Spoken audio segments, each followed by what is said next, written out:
उत्तराखंड में चारधाम यात्रा पर देखिए जुड़ी हुई बड़ी खबर सामने आ रही है। आपको जानकारी दे, चारधाम यात्रा में यात्रियों की संख्या जो है वो सीमित करने को विरोध हो रहा है। वही गढ़वाल के कई जिलों में तीर्थ पुरोहित कारोबारियों ने इसके लेकर प्रदर्शन किया है। आपको जानकारी दे दें कि 26 मार्च को हितधारकों के साथ एक बैठक होगी। तो देखिए बड़ी खबर आप तक लगातार पहुंचा रहे हैं। आपको जानकारी दे दें, उत्तराखंड से बड़ी खबर है। उत्तराखंड में चारधाम यात्रा से जुड़ी हुई देखिए इस वक्त की बड़ी खबर है। जैसे इस बार प्रशासन ने यह भी कहा कि जो यात्री है उनकी संख्या जो है वो सीमित रखी जाएगी और इसी को लेकर तमाम जो लोग हैं वो प्रदर्शन करते हुए भी नजर आ रहे हैं। 26 मार्च को हितधारकों के साथ जो बैठक है वो भी होने वाली है। तो उत्तराखंड में चारधाम यात्रा से जुड़ी हुई देखिए बड़ी खबर आप तक लगातार पहुंचा रहे हैं।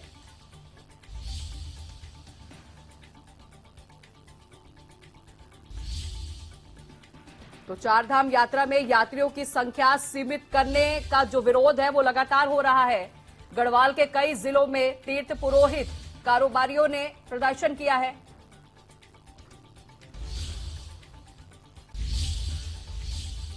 अभिषेक कुमार ज्यादा जानकारी के साथ सहयोगी हमारे साथ सीधे लाइव जुड़ रहे हैं, उनसे जानकारी लेंगे। अभिषेक, इस बार सरकार ने यह भी कहा था कि जो यात्री हैं उनकी जो संख्या है वो सीमित रखी जाएगी। अब इसी को लेकर जो विरोध है वो भी हो रहा है। फिलहाल लोगों का क्या कुछ कहना है, क्या जानकारी आपके पास अभिषेक?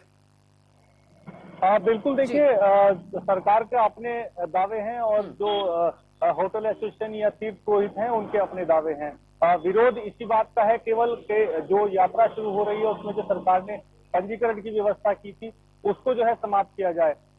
जो होटल एसोसिएशन है या फिर तीर्थ पुरोहित है उनकी तरफ से ये साफ तौर पे कहा जा रहा है कि तो स्थानीय लोगों के जो रजिस्ट्रेशन है वो ना हो और इसके अलावा जो बाहर से आने वाले श्रद्धालु है, जो मेहमान है, उनकी जो सीमित संख्या है उसको भी हटा करके जो पूर्व की भांति जो पहले जो है इस तरह का ना तो पंजीकरण होता था और ना ही इस तरह की सीमित संख्या सरकार की तरफ से दी जाती थी कि जिनको दर्शन करने के लिए एक तय संख्या जो है उसमें दर्शन कराए जा रहे हो। तो उसी व्यवस्था को लेकर के ये खींचतान चल रही है। 2 दौर की बात हो चुकी है। कल भी एक दौर की बात हुई थी लेकिन अभी तक कोई इसमें सुलह नहीं हो पाई है। सरकार की तरफ से ये साफ कर दिया गया है कि इस सीमित संख्या को नहीं रोका जाएगा। और एक और बड़ी चुनौती क्योंकि सरकार के सामने है, पहाड़ों पर जो लोड है उसको भी व्यवस्थित करने के लिए सरकार ने एक कदम उठाया है।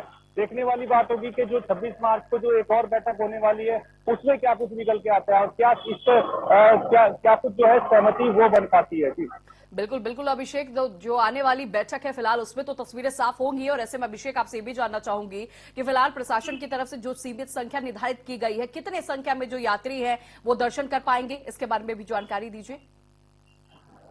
बिल्कुल, देखिए धामों के अनुरूप जो है ये व्यवस्था की गई है। केदारनाथ के लिए अलग व्यवस्था है, गंगोत्री के लिए व्यवस्था है। ये 5,000 से लेकर के प्रतिदिन 15,000 श्रद्धालुओं के दर्शन करने की व्यवस्था जो है वो रखी गई है। अलग अलग धामों के हिसाब से व्यवस्था है लेकिन कहा यह जा रहा है कि जो श्रद्धालु जब बाहर से आते हैं और बाहर से आने के बाद जब ऋषिकेश से अपनी यात्रा शुरू करते हैं तो जो रास्ते में जो भी होटल पड़ते हैं वो सभी होटल में जब क्योंकि श्रद्धालु को जब एंट्री मिलती है वो होटल में रुकते हैं, व्यापार भी पड़ता है। तो ये दलील भी होटल एसोसिएशन की तरफ से दी जा रही है कि अगर ये व्यवस्था जो है इसको समाप्त कर दी जाएगी तो ऋषिकेश से चल करके श्रद्धालु जो है अपना गंतव्य तक जाने के लिए वो रास्ते में रुकता हुआ जाएगा, जिससे उनका जो व्यापार है वो बढ़ेगा।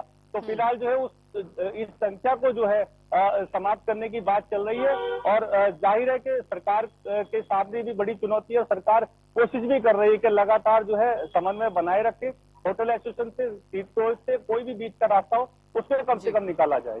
ठीक है अभिषेक, बहुत शुक्रिया करूंगी आपका जानकारी देने के लिए।